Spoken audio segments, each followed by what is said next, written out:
Hello hi नमस्कार मु आपणकर सीए लोसन आज गोटे रियल टॉपिक विषय टिके आपणଙ୍କ सहित शेयर करबा चाहूँची कारण टॉपिक तळे हमर किछि काम नै।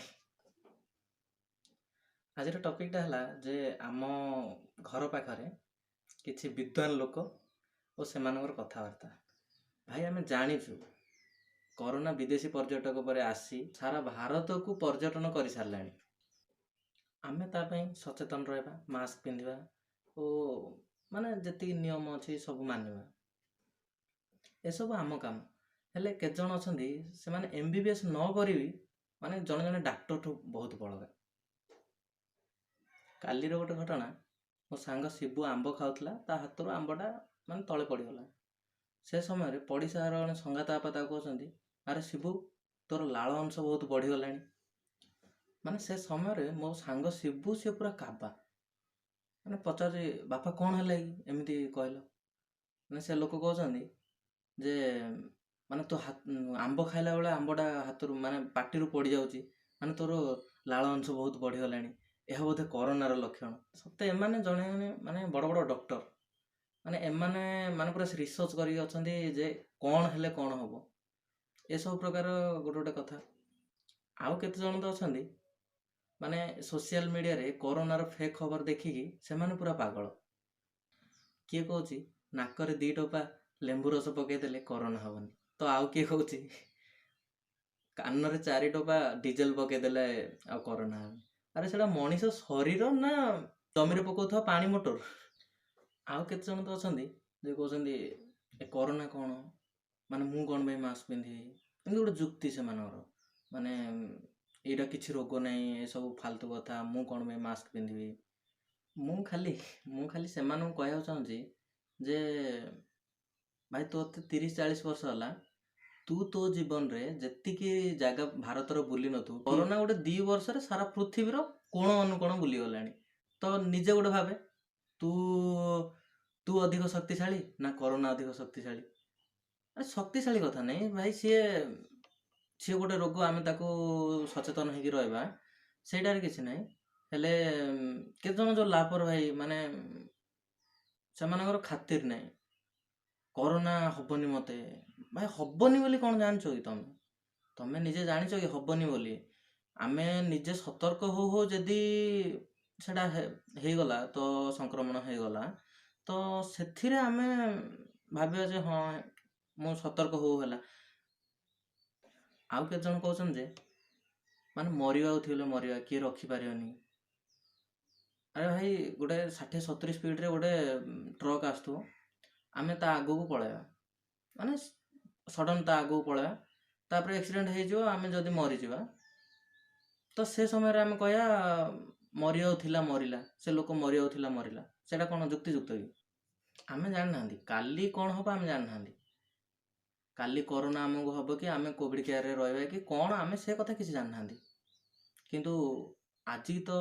सतर्क हेबा पड़ियो ना सचेतन हेबा पड़ियो अति कम रे मास्क पिंधि करी हाथ बारंबार टिके साबुन रे धोइबा एमिति किछि जो जो जहा हम द्वारा हेइ पारुची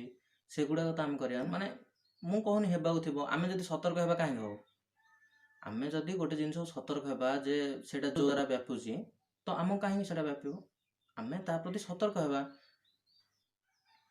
आमे जान नांदी कोरोना माने भूताणु का पाखर अछि आ किए संपूर्ण सुस्थ माने कन्फर्म नै जे किए संपूर्ण सुस्थ आ किए कोरोना भूताणु द्वारा संक्रमित सेथि पय एटलिस्ट निज पे तो टिके सतर्क हेबा मास्क पिंधिबा सोशल डिस्टेंस नियम मानिबा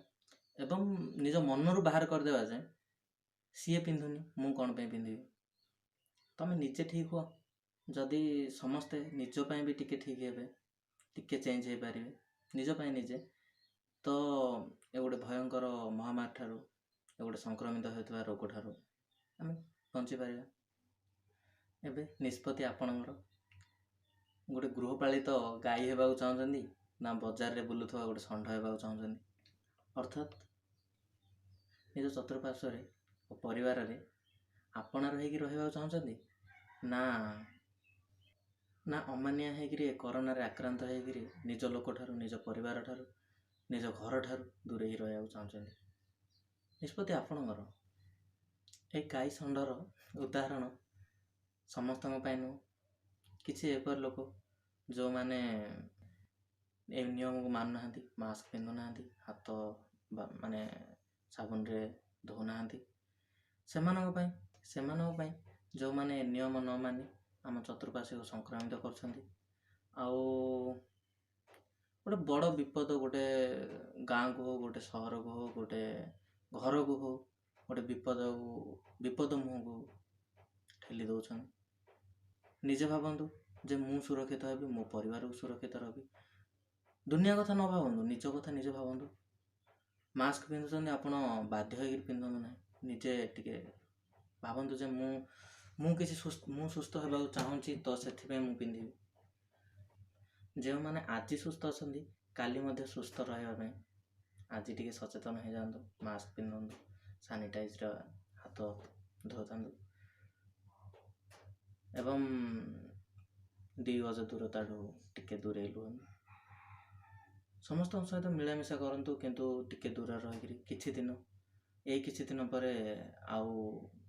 ଏ ରୋଗ ଚାଲିଗଲା ପରେ ଯେପରି ଆପଣ ଆଗରୁ ମିଶୁଥିଲେ ସେମିତି ମିଶିବେ। ସେଟାରେ ଆପଣଙ୍କୁ କିଏ କିଛି କହିବନି। କିନ୍ତୁ ଆଜିର ପରିସ୍ଥିତିରେ ଆପଣ ଯଦି ସହାୟତା ନ କରିବେ, ନିୟମ ନ ମାନିବେ, ମାସ୍କ ନ ପିନ୍ଧିବେ, ତ ଆମ ଦେଶ ଯେତେ ଆଗକୁ ଯାଇଛି ବହୁତ ପଛକୁ ପଳେଇବ। କେତେଜଣ ଯଦି ମୋ ଭିଡ଼ିଓଟି କିଛି ଖରାପ ଲାଗିଥାଏ, ତ ମୁଁ ହାତ ଯୋଡ଼ିକି ସେମାନଙ୍କୁ କ୍ଷମା ମାଗି ଦେଉଛି। କିନ୍ତୁ ଭାଇ ନିଜେ ଟିକେ ଭାବନ୍ତୁ ଯେ ମୋ କଥାରେ କେତେ ସତ ଅଛି, କେତେ ମିଛ ଅଛି। ସେ କଥା ନିଷ୍ପତ୍ତି ଆପଣଙ୍କର। ଆପଣ ମୋଠୁ କେତେ ବଡ଼, କେତେ ଜ୍ଞାନୀ, ମାନେ ମୋଠୁ ଅଧିକ ଜାଣିବା ଲୋକ। ତ ଶେଷରେ ଖାଲି ଏତିକି କହିବାକୁ ଚାହେଁ, ବହୁତ କଥା କହିଦେଲି, ଆଉ ମାନେ ବେଶୀ କଥା କହିବାକୁ ଚାହୁଁନି। କେତେ ଲୋକକୁ ଭାଷଣ ଲାଗିପାରେ, କିନ୍ତୁ ଭାଇ ଭାଷଣ କ'ଣ, ଏବେ ଯେଉଁ ପ୍ରକାର ପରିସ୍ଥିତି ହେଇଛି, ନିଜଠୁ ଦୂରେଇ ଯାଇଛି ସେ ଲୋକଙ୍କୁ ପଚାର ଏ କରୋନାର ଦର୍ଦ କେତେ। ଆଉ କେତେଜଣ ତ କହିବେ ହଁ କିଛି ହେଇନି। ଯେଉଁମାନେ କିଛି ହେଇନି ବୋଲି କହୁଛନ୍ତି, ସେମାନଙ୍କର ସେମିତି ନିଜ ଲୋକ କିଏ ଦୂରେଇ ଯାଏନି।